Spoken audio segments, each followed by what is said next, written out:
प्राकृत प्रशिक्षण YouTube channel में आप सभी का स्वागत है। आज इस वीडियो के माध्यम से आप सभी श्रमण संस्कृति सम्यक ज्ञान प्रतियोगिता के फरवरी माह के 9वें प्रश्न पत्र के सभी उत्तरों को छह ढाला ग्रंथ के 4 से 6 ढाल के अनुसार प्राप्त करेंगे। कैसे एक एक प्रश्न का उत्तर हमको छह ढाला से मिलेगा, ये आप इस वीडियो के माध्यम से देखेंगे, समझेंगे। इस चैनल को सब्सक्राइब जरूर कर लीजिएगा। चैनल में 700 से भी अधिक वीडियोस हैं जो स्वाध्याय करा रहे हैं, प्राकृत भाषा को सिखा रहे हैं, प्राकृत के जैन आगम ग्रंथों का अध्ययन करा रहे हैं। चलिए प्रारंभ करते हैं। प्रश्न क्रमांक 1, जो प्रगटावन भान, इस पंक्ति में भान शब्द का क्या अर्थ है, क्या तात्पर्य है? भाला, आकाश, समुद्र, सूर्य। यह पंक्ति हमको चौथी ढाल में मिलती है। पहला छंद, सम्यक श्रद्धा धारी पुनि सेवहु सम्यक ज्ञान, स्वपर अर्थ बहुधर्म जुत, जो प्रगटावन भान। सम्यक ज्ञान कैसा है? इन सभी स्व और पर अर्थों को, जो कि अनेक धर्मों से युक्त हैं, अनेक विशेषणों से युक्त हैं, इनको प्रकटावन, प्रकट करने के लिए भान के समान है। भान का यहां पर अर्थ है सूर्य। तो हमारे पहले प्रश्न का उत्तर हुआ डी, सूर्य। दूसरा प्रश्न, व्यर्थ में व्यापार, कृषि आदि विषयक पाप कार्यों का उपदेश नहीं देना कौन सा अनर्थ दंड विरति व्रत कहलाता है? 4 ऑप्शन है हमारे पास। अपध्यान, पापोपदेश, प्रमादचर्या, दुष्श्रुति। अनर्थ दंड व्रत के 4 भेद हैं ये। इनमें से कौन सा है? अनर्थ दंड व्रतों का वर्णन चौथी ढाल में आया हुआ है। चौथी ढाल के 12वें छंद में देखिए, 11वें छंद की अंतिम पंक्ति, दे न सो उपदेश होय अघ वनज कृषितें। ऐसा उपदेश नहीं देता है जिससे होय अघ, अघ होय यानी पाप होता है, वनज यानी व्यापार, कृषितें और कृषि से। ऐसे पापकारी उपदेश नहीं देता जिससे व्यापारिक और कृषि संबंधी हिंसा हो व्यर्थ में, तो वह कहलाता है पापोपदेश नामक अनर्थ दंड व्रत। तो यहां हमारे दूसरे प्रश्न का सही उत्तर है बी, पापोपदेश। तीसरा प्रश्न, द्वादश अनुप्रेक्षाओं का चिंतन और मनन कौन कर सकता है? द्वादश अनुप्रेक्षा यानी 12 भावनाएं, 12 भावनाओं का चिंतन कौन कर सकता है? 4 ऑप्शन है, मुनि, श्रावक, प्रतिमाधारी, उपर्युक्त सभी। अब यहां पर 12 व्रतों का वर्णन 5वीं ढाल में है। 5वीं ढाल में मुनि सकल व्रति बड़भागी, भव भोगन ते वैरागी, वैराग्य उपावन माई, चिंते अनुप्रेक्षा भाई। मुनि सकल व्रति होते हैं, बड़े भाग्यवान होते हैं, भव और भोगों से विरक्त होते हैं।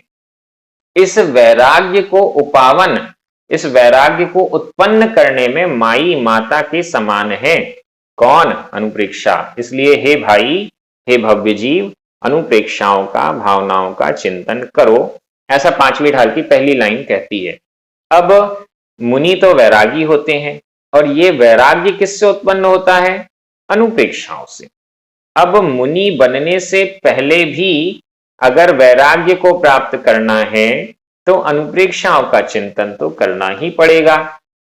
अनुप्रेक्षाओं का चिंतन नहीं करेंगे तो वैराग्य नहीं आएगा, और वैराग्य नहीं आएगा तो मुनि कैसे बनेंगे? इस दृष्टि से पूरा विचार करने पर स्पष्ट होता है कि 12 अनुप्रेक्षाओं का चिंतन मुनि अवस्था से पूर्व भी किया जाता है। इसको हम और लॉजिक देखते हैं। चौथी ढाल में श्रावक के व्रतों की बात की गई, 5वीं ढाल में 12 भावना, और 6ठी ढाल में मुनियों का चारित्र। तो बीच में मुनियों के चारित्र से पूर्व वैराग्य की बात अनुप्रेक्षाओं के द्वारा आ सकती है। इस दृष्टि से श्रावक वैराग्य को धारण करे, इसलिए अनुप्रेक्षाओं का चिंतन करे और फिर मुनि बने, यह क्रम यहां पर बनाया गया है। इससे भी यह स्पष्ट है कि 12 अनुप्रेक्षाओं का चिंतन मुनि कर सकते हैं, श्रावक भी कर सकते हैं, प्रतिमाधारी भी कर सकते हैं, तो हमारे इस प्रश्न का सही उत्तर है डी, उपर्युक्त सभी। चौथा प्रश्न, छह ढाला में प्रयुक्त उपल शब्द का क्या अर्थ है? चार ऑप्शन है, लकड़ी, पत्थर, जल, मिट्टी। इस उपल शब्द का प्रयोग हमको छठवीं ढाल में प्राप्त हो रहा है। चौथा छंद, दूसरी पंक्ति, तिन सुथिर मुद्रा देखी मृग गण उपल खाज खुजावते। मुनि महाराज जब आत्म ध्यान में लीन होते हैं, मन वचन काय का निरोध करते हैं, तब इतना स्थिर हो जाते हैं कि तिन, उनकी सुथिर सुस्थिर मुद्रा को देखकर मृग गण यानी जो जंगल के जानवर रहते हैं, हिरण आदि रहते हैं, वो उपल खाज खुजावते, उपल समझकर, पत्थर समझकर खाज खुजावते, खुजली करते हैं। तो यहां पर उपल शब्द का अर्थ है पत्थर। इस प्रश्न का सही उत्तर हुआ बी, पत्थर। पांचवा प्रश्न, छेढाला के अनुसार निम्न में से कौन सा कथन सत्य है? तीन कथन तो असत्य हैं, एक सत्य है। देखते हैं। पहला, परवधकार वचन बोलना चोरी है। चौथी ढाल के 9वें छंद में हमको ये अंतिम पंक्ति मिलती है, परवधकार कठोर निंद नहीं वयनोचारे। यह सत्यानुव्रत का कथन है, ये चोरी वाली बात नहीं है। दूसरा, दसों दिशाओं में आवागमन की सीमा निश्चित करना अपरिग्रह है। ये भी हम आगे चलिए, 10 दिश, 10वें छंद की अंतिम पंक्ति, 10 दिश गमन प्रमाण ठान तसु सीम न नाके। दसों दिशाओं की गमन की, आने जाने की सीमा बनाता है। यह है देश व्रत कहलाता है, दिग्व्रत कहलाता है। यह अपरिग्रह से तात्पर्य नहीं है, यह भी गलत हो गया। भोग और उपभोग सामग्री का नियम करना ब्रह्मचर्य व्रत है, यह भी गलत हो गया। भोग उपभोग, 13वां छंद, भोग और उपभोग नियम करी ममत निवारे, ये तो भोगोपभोग परिमाण व्रत है, ब्रह्मचर्य व्रत नहीं है। चौथा, मुनि आदि को आहार दान देना अतिथि संविभाग व्रत है। हाँ, ये सही है। 13वें छंद की अंतिम पंक्ति, मुनि को भोजन दे फिर निज करही आहारे। मुनि को पहले आहार दान कराता है, इसके बाद स्वयं भोजन करता है। यह अतिथि संविभाग व्रत है। तो हमारे इस पांचवें प्रश्न का सही उत्तर हुआ डी, मुनि आदि को आहार दान देना अतिथि संविभाग व्रत है। छठवां प्रश्न, जो पावो भवकूल। इस पंक्ति में कूल शब्द का क्या अर्थ है? चार ऑप्शन है, किनारा, शाखा, शिखर, किरण। छह ढाला की अंतिम पंक्ति, लघुधी तथा प्रमादते शब्द अर्थ की भूल, सुधी सुधार पढ़ो सदा, जो पावो भवकूल। यदि पावो प्राप्त करना चाहते हो, भव का कूल, भव यानी संसार का, कूल यानी किनारा। यदि संसार का किनारा प्राप्त करना चाहते हो तो इस छह ढाला को अच्छे से पढ़ो। यहां पर कूल शब्द का अर्थ हुआ किनारा। इस प्रश्न का सही उत्तर है ए, किनारा। सातवां प्रश्न, दिग्व्रत की 10 दिशाओं में निम्न में से कौन सी दिशा शामिल नहीं है? यहां पर चार ऑप्शन है, वायव्य दिशा, दक्षिण दिशा, अधो दिशा, और चौथा इनमें से कोई नहीं। दिग्व्रत की चर्चा चौथी ढाल में 10वें छंद की अंतिम पंक्ति, 10 दिश गमन प्रमाण ठान तसु सीम न नाके। दिशाएं 10 होती हैं, 4 तो दिशा, उत्तर दक्षिण पूर्व पश्चिम, 4 इनकी विदिशा यानी इनके बीच की दिशाएं, जिसमें वायव्य भी आ गई, आग्नेय, नैऋत्य इत्यादि। ये हो गई 8। एक हो गई ऊपर की दिशा और एक है नीचे। नीचे की दिशा को अधो दिशा कहते हैं, ऊपर की दिशा को ऊर्ध्व दिशा कहते हैं। ये 10 दिशाएं होती हैं। अब हमारा प्रश्न है कि ऐसी कौन सी दिशा है, इनमें से कौन सा ऑप्शन है जो 10 दिशाओं में शामिल नहीं है? वायव्य दिशा शामिल है, दक्षिण दिशा शामिल है, अधो दिशा भी इसमें शामिल है। तो अब उत्तर हमारा होगा चौथा, इनमें से कोई नहीं। ए, बी और सी इन तीनों ऑप्शन में से कोई नहीं है यह इसका उत्तर हुआ। 7वें प्रश्न का सही उत्तर है डी, इनमें से कोई नहीं।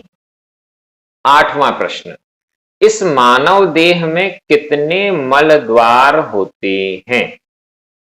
4 ऑप्शन है, 5, 7, 9, एक भी नहीं। मानव देह ये मनुष्य का शरीर है। अब इसका वर्णन हमको कहां मिल सकता है? 5वीं ढाल में। 5वीं ढाल में जहां पर असुचि भावना का वर्णन है। 8वां छंद, नव द्वार बहे घिनकारी, अस देह करे किम यारी।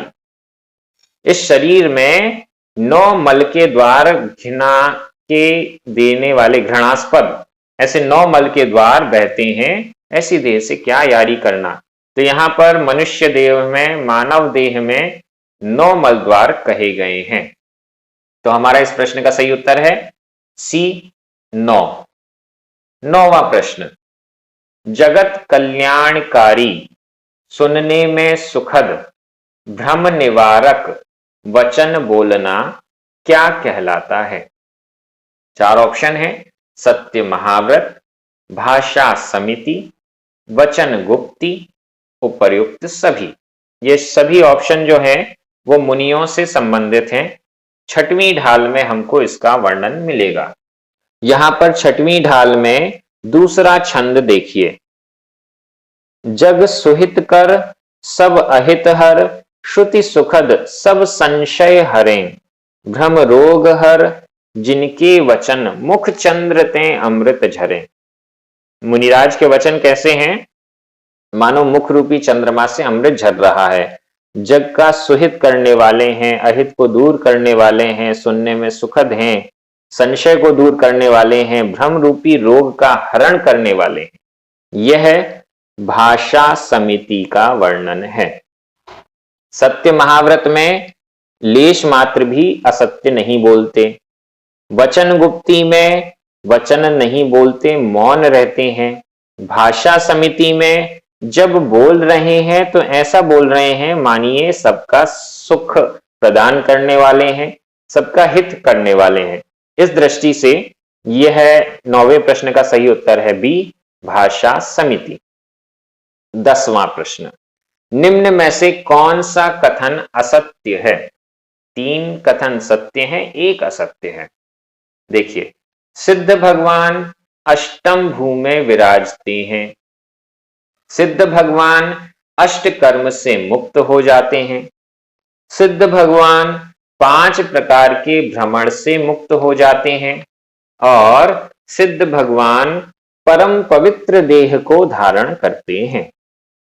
इसका मतलब ये सिद्ध भगवान से संबंधित चर्चा 6वीं ढाल के अंत में आई है, जब स्वरूपाचरण का वर्णन हो गया, अरिहंत अवस्था का वर्णन हो गया, इसके बाद सिद्ध अवस्था का वर्णन चालू होता है। वहां पर 6वीं ढाल के 12वें छंद में पुनि घाति शेष अघाति विधि छिन्नमाहि अष्टम भू वसे, वसु कर्म विनिसे सुगुण वसु सम्यक्त आदिक सब लसे। पुनि पुनः, इसके बाद, घाति नष्ट करके, शेष अघाति विधि, शेष बचे हुए अघातीय कर्मों को नष्ट करके, छिन्नमाहि क्षण मात्र में, अष्टम भू वसे, अष्टम पृथ्वी में विराजमान हो जाते हैं। तो सिद्ध भगवान अष्टम भू में, अष्टम पृथ्वी में विराजते हैं, ये तो सही है। दूसरा, शेष अघाती विधि, शेष अघातीय कर्मों को भी नष्ट कर दिया। घाती कर्मों को तो अरिहंत अवस्था के पहले नष्ट किया, अब अघाती कर्म को भी नष्ट कर दिया, मतलब 8 कर्मों का नष्ट कर दिया, 8 कर्मों से मुक्त हो गए। तो दूसरा भी हमारा कथन सत्य है। तीसरा, 5 प्रकार के परिभ्रमण से मुक्त हो गए, यह भी सिद्ध भगवान ने जब 8 कर्मों का नाश कर दिया है तो वो 5 प्रकार के भ्रमण से भी मुक्त हो चुके हैं। यह वर्णन भी हमको 13वें छंद की अंतिम पंक्ति में मिलता है। धनी धन्य है ये जीव नरभव पाए यह कारज किया, तिन्ही अनादि भ्रमण 5 प्रकार तजीवर सुख लिया। उसको 5 प्रकार के भ्रमण को छोड़कर उत्तम सुख को प्राप्त किया। ये तीनों कथन तो सत्य हैं। और चौथा कथन, सिद्ध भगवान परम पवित्र देह को धारण करते हैं, यह सही नहीं है।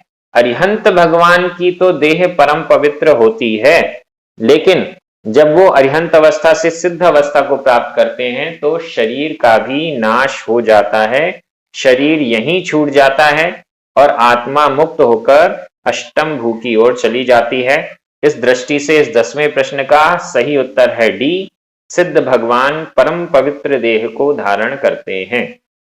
यह हमारा 9वां प्रश्न पत्र भी पूर्ण हो गया। 10वां प्रश्न पत्र भी आपको इस चैनल में उपलब्ध है। प्राकृत भाषा का अध्ययन, प्राकृत जैनागम ग्रंथों के अध्ययन 700 वीडियो के माध्यम से आप इस चैनल में कर सकते हैं। सब्सक्राइब जरूर कीजिए, अपने सभी मित्रों को शेयर कीजिए। जय जिनेंद्र।